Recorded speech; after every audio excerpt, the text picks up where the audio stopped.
Back in the early 90s, my friend and I, we were massive Sega fans, and we wouldn't even look or touch anything to do with Nintendo.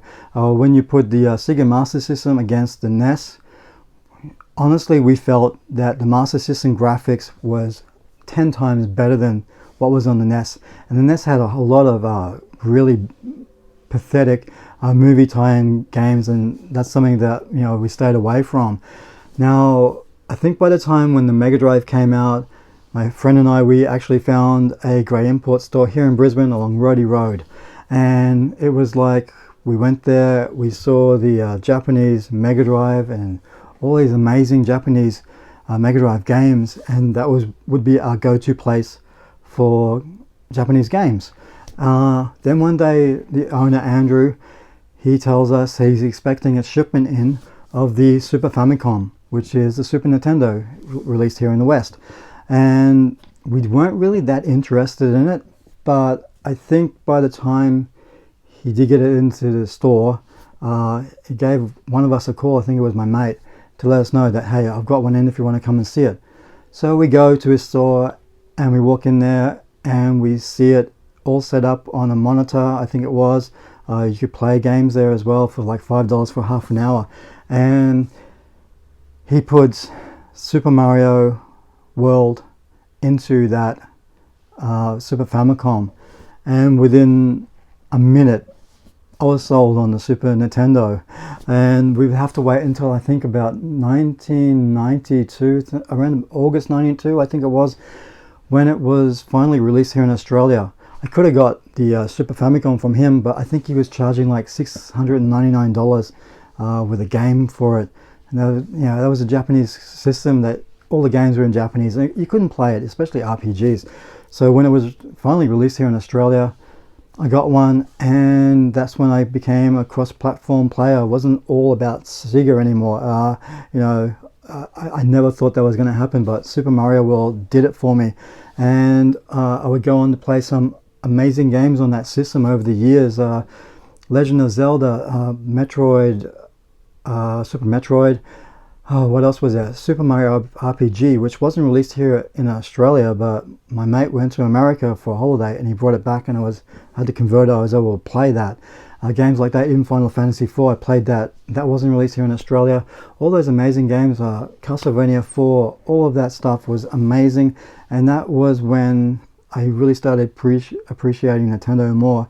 And when you look at the Mega Drive and the Super Nintendo graphics was way better. So come the time when the N64 was released. Now there was a lot of independent gaming stores here in Brisbane back in those days, and this particular store in the Queen Street Mall, they were hosting like an event pretty much similar to what they did in America with the CES show. So they were doing something like that here in Brisbane. Somebody was going to have the N64 system with Mario 64. That was a good enough reason for us to go along to this thing. We get there, and it's mainly set up for PC gamers. It was just so much space for PC gamers, and for us console gamers, it was only a small space with a TV. And the guy rocks up with the N64, which actually got through customs the day before. He's really stressing out because they weren't going to get it in time, and he got it the day before it came through customs. And I remember we all huddled around this TV screen as he set it up, and he put the N64 Super Mario in there. And I gotta say that watching the opening sequence of that just blew us away. It's one of those moments that I'll never forget in gaming. Just the way the camera went around the castle and through under the bridge and all that sort of stuff, and you go to where the green pipe is, and out pops Mario, and we were like all in awe of that. So I was already super hyped for that system, and when it was released, I got that, and I think Shadows of the Empire. I gotta say, but by that stage I was already playing PlayStation and Saturn games, and I had already played Tomb Raider, which to me was a defining moment in gaming. That game was so vast. It was an amazing experience to see a 3D environment like that. And to get Mario 64, I would later compare that game to Tomb Raider. would compare Tomb Raider to a lot of games, and Mario 64 didn't do it for me. It really didn't. After playing Tomb Raider, you go through stages after stage. This thing, you went through the painting in the first world, did a task, come back out, go back in to do another task, go back out. It was just like that. It was repetitious, too repetitious. It wasn't an open world game like I had experienced with Tomb Raider. Shadows of the Empire was great, but I think by the time the Zelda 64 game came out and I played that, and that was it. I got rid of the N64. I didn't like it. I didn't like the whole experience of playing games on carts. We've come a long way from carts to CD-based games, which can hold a ton of more information, and it just had so much more storage space, and it could do way more than what a cart could do. So that was it. I thought, okay, I'm not going to have this system anymore. I got rid of it. By the time the GameCube came out, my mate got it. I wasn't sold on it yet. He lent me his GameCube over the weekend. I played Mario Sunshine, which was pretty much go in the world, do something, go back out, and it was like, okay, that's not what I want. I did play Rogue Squadron, which was amazing, and I think at some stage I did try the Wind Waker, but I couldn't justify buying that system for Wind Waker, so I pretty much left Nintendo altogether. Wasn't interested in the Game Boy Advance, Game Boy Colors, whatever Game Boys that came out. I wasn't interested in the Wii, because I think by that stage we had the PlayStation 3 and Xbox 360, which was running games at I think about 1080p, and on the Wii it was pretty much standard definition mainly, and I wasn't sold on that because I had a plasma TV and I wanted to experience those games and that kind of resolution. But come to the stage when the Wii U came out, I noticed I was shifting a bit. I've been playing all these games on the Xbox, on PlayStation, realistic games, gritty games, Uncharted series, the Call of Duties, all of that sort of stuff. And all of a sudden, I started missing the platform games I had known all those years ago.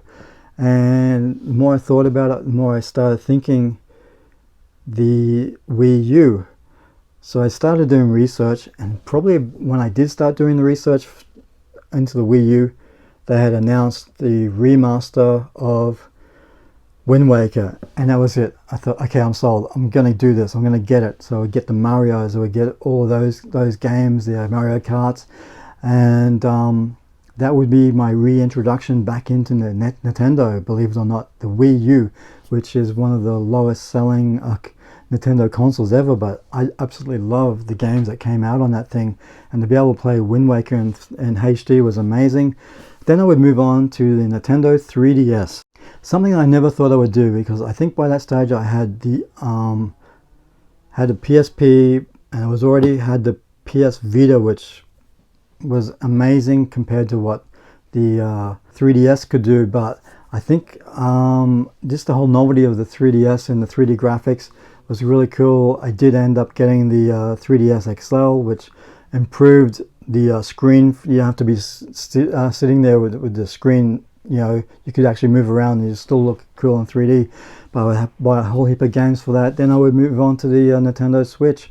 So it just shows you that I went away from Nintendo for a lot of years, but those games I love, the Zeldas and the Marios, the Yoshis, all those games, the Mario Karts, I would come back into the Nintendo fold in a big way, and it just doesn't seem to be letting down at all. I'm just loving the stuff that I'm getting on the Switch. I'm still collecting games for the 3DS. I think I got a full set for the Wii U, but it's just amazing that to see, I would discover Nintendo, then I would walk away, but rediscover them.